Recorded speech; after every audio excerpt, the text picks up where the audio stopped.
آج ہم آپ کو بتائیں گے کہ کیا رمضان میں مرنے والا سیدھا جنت میں جاتا ہے۔ آپ نے بھی یہ سنا ہوگا کہ رمضان میں مرنے والا ڈائریکٹ جنت میں جاتا ہے۔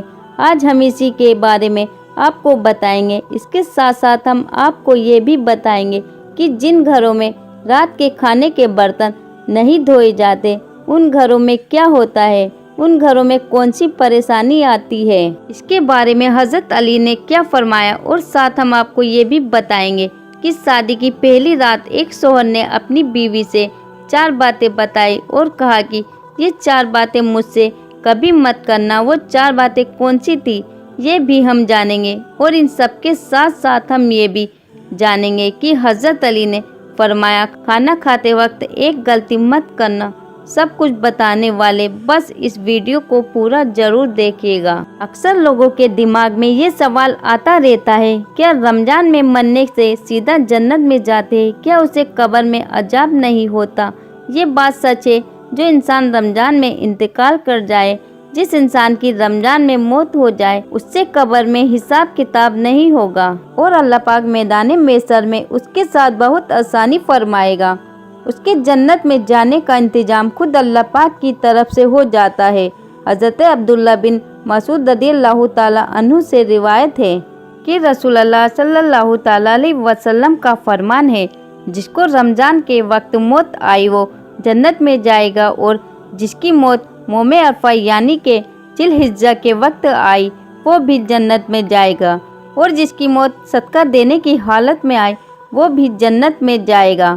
حضرت انس بن مالک سے روایت ہے، رمضان کے مہینے میں مردوں سے قبر کا عذاب اٹھا لیا جاتا ہے۔ اسی طرح حضرت عائشہ صدیق رضی اللہ تعالیٰ عنہا سے روایت ہے کہ رسول اللہ صلی اللہ تعالیٰ علیہ وسلم نے فرمایا، روزے کی حالت میں جس کا انتقال ہوا اللہ اس کو قیامت تک روزے کا ثواب عطا کرتا ہے۔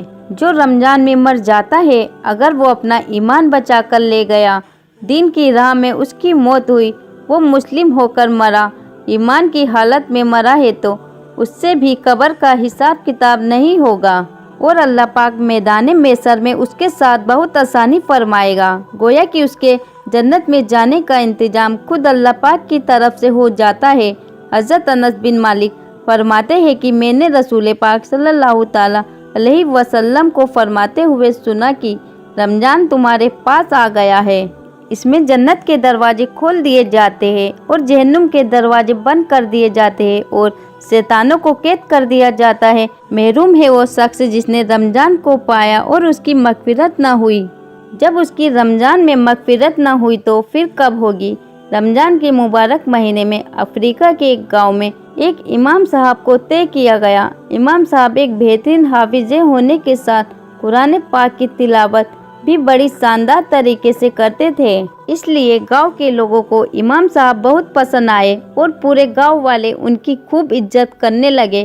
اسی وجہ سے گاؤں کا ہر شخص امام صاحب کی دعوت کرنا اپنے لیے عزت سمجھنے لگا، اور بڑھ چڑھ کر گاؤں والے امام صاحب کی عزت کرنے کی کوشش کرنے لگے۔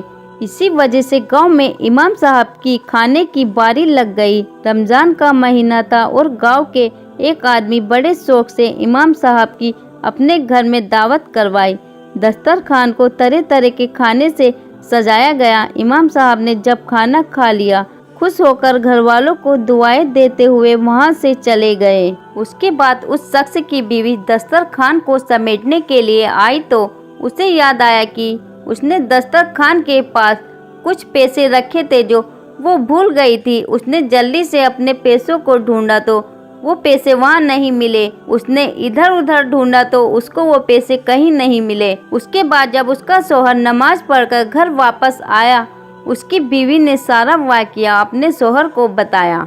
شوہر نے بھی کہا، مجھے ان پیسوں کے بارے میں کچھ نہیں پتا۔ اس کو بھی نہیں معلوم کہ وہ پیسے کہاں ہیں۔ تھوڑی دیر غور کرنے کے بعد انہوں نے سوچا، آج امام صاحب کے علاوہ ہمارے گھر میں کوئی نہیں آیا، اور اس گھر میں ہمارے سوا ایک دودھ پیتی بچی ہے، اس لیے ہونا ہو ان کو ضرور امام صاحب نے اٹھائے ہوں گے، اور وہی ان پیسوں کو چرا کر لے گئے ہوں گے۔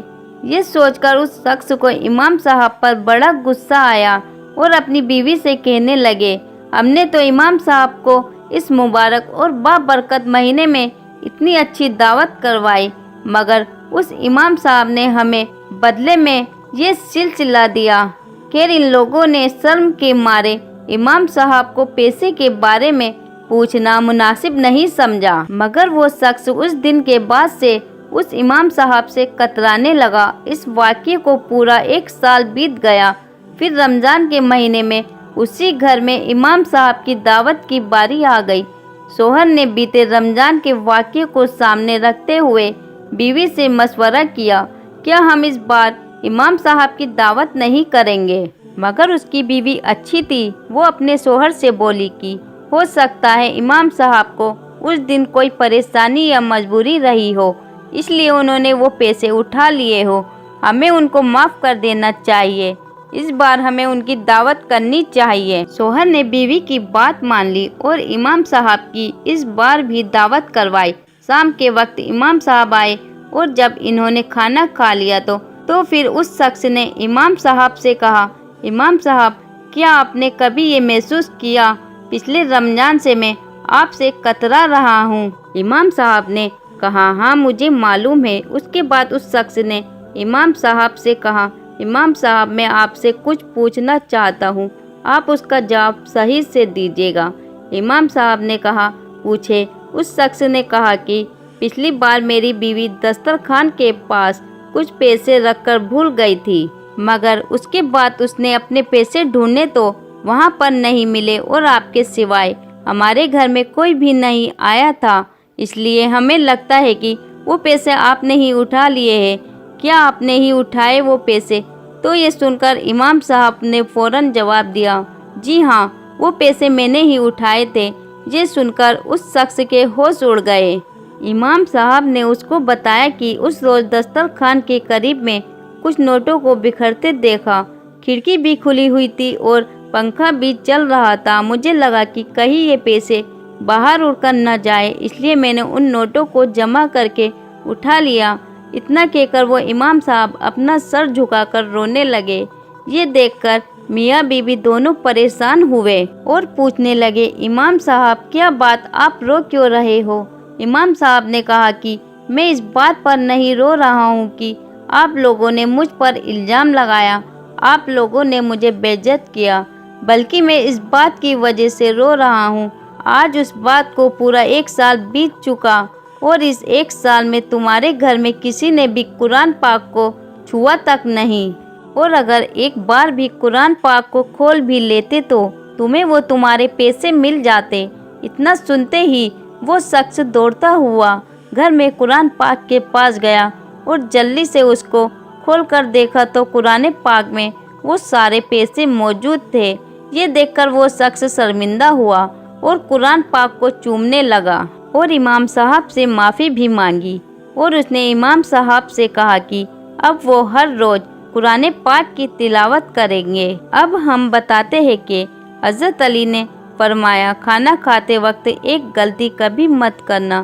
اس کے بعد ہم آپ کو بتائیں گے شادی کی رات ایک شوہر نے اپنی بیوی کو 4 باتیں بتائی۔ حضرت علی کے پاس آ کر ایک شخص پوچھنے لگا، یا علی میں باتوں کو بھول جاتا ہوں، میری یادداشت کمزور، دن بے دن میرا دماغ کمزور ہوتا جا رہا ہے۔ بس جیسے ہی یہ پوچھا گیا حضرت علی نے فرمایا، اے بندائے خدا، تمہارا چہرہ بتا رہا ہے کہ تم کھانا جلدی جلدی کھاتے ہو تو اس کا دماغ کمزور ہو جاتا ہے اور جسمانی بیماریاں وجود پر اختیار رکھتی ہے اور وہ یوں باتوں کو بھولنا شروع کر دیتا ہے۔ تو وہ شخص پوچھنے لگا، یا علی میں کس طرح سے کھانا کھاؤں جس سے میرا دماغ اور جسم کو صحیح فائدہ ملے؟ حضرت امام علی نے فرمایا، کھانا کھانے سے پہلے اللہ کا نام لے کر کھانا کھایا کرو، کھانا بیٹھ کر سیدھے ہاتھ سے کھایا کرو اور کھانا ٹھنڈا کر کے چھوٹے چھوٹے نوالے توڑ کر منہ میں ڈالا کرو اور خوب چبایا کرو، اور کھانا کھانے کے فوراً بعد پیٹ بھر کر پانی نہ پیا کرو۔ یاد رکھنا اللہ نے رزق میں شفا، برکت اور رحمت پوشیدہ کیا۔ جو انسان صحیح طریقے سے کھانا کھاتا ہے، کھانے کے بعد اللہ کا شکر ادا کرتا ہے تو کھانا اس کے جسم کے لیے شفا بھی بن جاتا ہے اور دوا بھی بن جاتا ہے۔ برکت اور